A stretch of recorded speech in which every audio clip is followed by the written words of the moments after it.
अब बंगाल को नहीं जमता ममता। सुना आपने? नहीं सुना तो फिर सुनिए। अब बंगाल को नहीं जमता ममता। अनुराग ठाकुर ने ममता बनर्जी के भविष्य की ये जो लकीर खींची है, ये भविष्यवाणी सच भी हो सकती है। मजहब को अपनी सियासी सहूलियतों का पालना बना चुकी ममता बनर्जी की पोल अनुराग ठाकुर ने सोमवार को महज चंद सेकंड में खोल कर रख दी। ममता बनर्जी जी के बस की बात ही नहीं रही बंगाल की सरकार चलाना। बांग्लादेशी घुसपैठियों को शरण मिलती है, रोहिंग्या मुसलमानों को शरण मिलती है, फर्जी आधार कार्ड बनाए जाते हैं और धार्मिक आधार पर राज्य में हिंदू मुसलमानों को बांटने का काम वहां पे किया जाता है। रामनवमी के जुलूसों पर पथराव किए जाते हैं, गोली चलाने आगजनी की घटनाएं होती हैं। मंदिर में जाने पर या हिंदू उत्सव मनाने पर वहां पर एक तरह से रोक टोक के लगते हैं। अनुराग ठाकुर के इस बयान में न सिर्फ बंगाल में प्रताड़ित हो रहे हिंदुओं का दर्द छिपा है, बल्कि भारत के करोड़ों हिंदुओं के दिल की ये आवाज भी है। अनुराग ठाकुर के इन आरोपों में वो अफसोस भी है जो लोकतंत्र को ताक पर रखकर बंगाल में किया जा रहा है, और इन आरोपों में ममता के उस रवैये पर गुस्सा भी है जिसके नाम पर ममता बंगाल में सहानुभूति बटोरने की जुगत लगा रही है। इसलिए अनुराग ठाकुर ने ममता बनर्जी पर सिर्फ सवाल नहीं उठाए, बल्कि बंगाल के भविष्य की तस्वीर भी दिखा दी है। जब वक्फ बिल पास होता है तो उसके बाद जानबूझकर वहां पे ऐसा वातावरण बनाया जाता है जहां पर हिंदुओं को पलायन करने पर मजबूर होना पड़े। अपने ही देश में पश्चिम बंगाल में, उस पश्चिम बंगाल की धरती पर जहां देश के ऐसे महानायकों ने जन्म लिया, स्वामी विवेकानंद हो, रविंद्रनाथ टैगोर हो, श्यामा प्रसाद मुखर्जी हो, अनेक ऐसे जो देश के लिए अपना जीवन बलिदान कर दिया, देश को बनाने का काम किया। आज उसी धरती पर ऐसा वातावरण ममता बनर्जी जी की सरकार ने कर दिया। अब बंगाल को नहीं जमता ममता।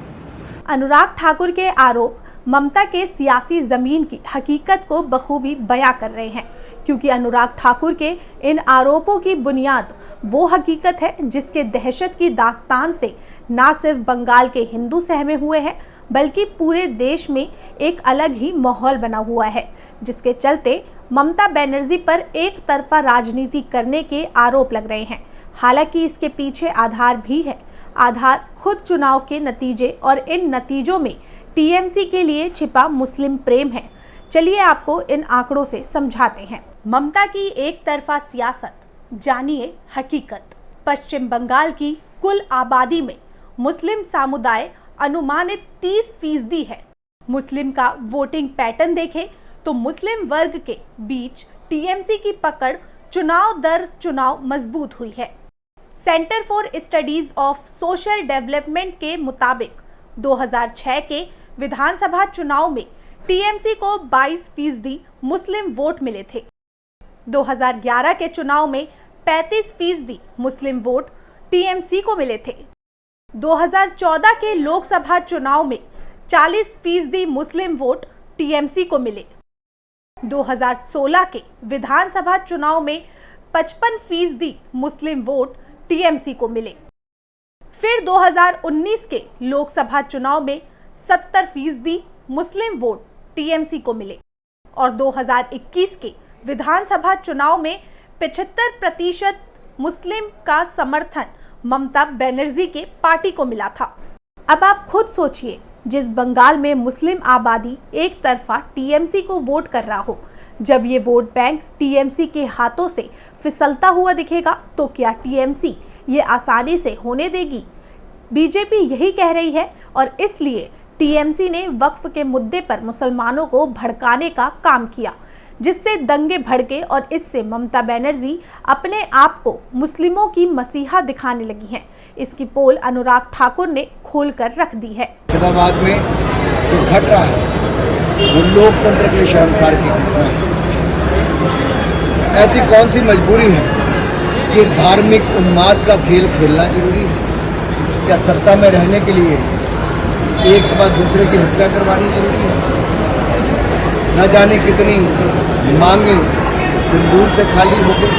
कितनी माँ की गोद खाली हो गई, जहाँ से हिंदुस्तान की स्वतंत्रता संग्राम में एक बहुत बड़ा योगदान दिया गया।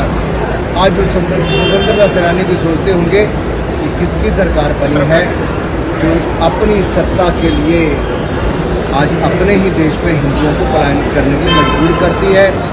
रामनामी के जुलूस में पथराव होते हैं, दंगे फैलाए जाते हैं और अगर वक्त कानून बनाया जाता है तो उसका विरोध करने के लिए अपने ही राज्य में झूठे बयान देकर एक ऐसी हिंसा भड़काने का काम किया जाता है जो शायद किसी बड़े नेता को सूचना है। अनुराग ठाकुर अपने इसी बेबाक अंदाज के लिए जाने जाते हैं, इसलिए डंके की चोट पर ममता बनर्जी पर सवाल भी उठा रहे हैं, वो भी उन्हीं के गढ़ बंगाल में जाकर।